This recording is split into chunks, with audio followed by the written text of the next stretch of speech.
дотоодоос ялгаа авахгүй дотоод танилцуулах Улаанбаатар хот маань ямар бүх соёлтой юм бэ гэдгийг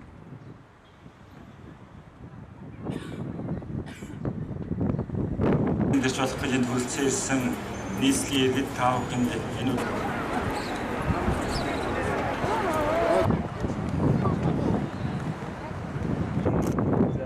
засаг дарга Улаанбаатар хотын захирчийн хувьд бид Улаанбаатар хотын брендийг бий болгох юм.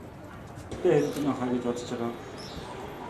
Эцэгсэн зочин хүнд үүрэгтэй сайхан бичиж байгаа энэ хөө төсөл маань маш олон сайхан зүйлсийг олон сайн манай Улаанбаатар хотын түүх соёлын дурсгалт газруудаар үүсэх хэрэгтэй. Эдгээр одоо манай Улаанбаатар хотыг үд шарах юм багтаа гэж ярьдаг бол бид нар хэрэг сурчлаад хүргэж чадах юм бол олон түүх дурслын байдлууд байж байгаа. Одоо сүм хийдүүд байна. 20-р зууны их үед баригдсан, 19-р зууны эцэст баригдсан дурсгал түүхэн дурсгал байдлууд байж байна. Маш олон түүхэн үйл явдлууд хийсэн газрууд байж байна. Энийгээ бид нар ингээд бүтээгдэхүүн болгож эргэлтэнд оруулах хэрэгтэй. Хоёрдугаар бид нар бас энэ аялал жуулчлал зориулаад шилэн болоод 20 одоо Улаанбаатар ирээд хүн идэж үзэх ёстой 20 хоол, идэж үзэх ёстой 20 үзүүр, очиж үзэх ёстой 20 газар гэдэг ч юм уу ийм бүтээгдэхүүнүүдийг бий болгосон байж. Бид нар жуулчлал зориулаад шилэн бол даншиг наадмаа бид нар тогтоолж байгаа. Яг тэр эвентүүд маань тодорхой цаг толгой байна. Тэр нөө оны ихэнд тур операторууд жуулчлалын бүтээгдэхүүнээ зарлагтай Улаанбаатар хотын хүмүүс наадам үзэн дараа даншиг наадам үзэн Дельта Монгол наадам үзэн тийм одоо соёлын фестивал үзэн ийм урлагийн наадам үзэн мэддэг байх хэрэгтэй. Ийм бүтээгдэхүүнүүдийг бий болгосноор бид жуулчлал татах юм аа. Тэгэхээр жуулчлал маань Улаанбаатар хотын эдийн засгийг босгох, эдийн засгийг хөгжүүлэх томоохон салбар болно гэж байна.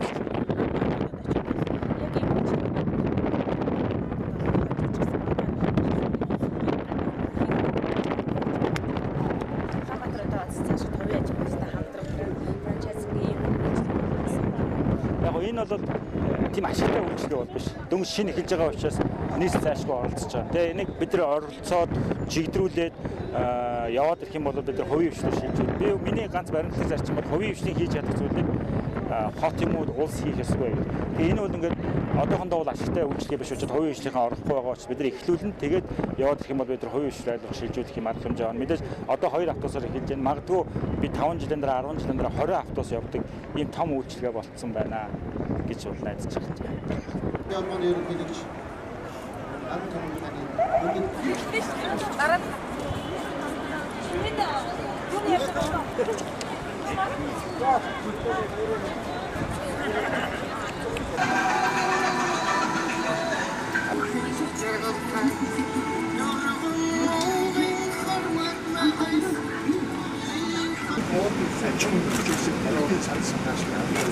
хотын яг энэ түүх хэсгээс эхэлж байгаа учраас яг энэ хавийг газрыг хөөж байна.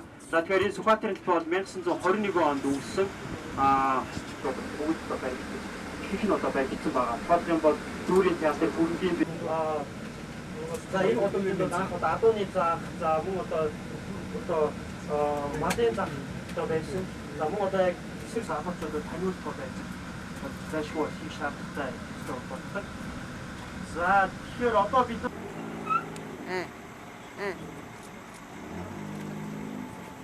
би яана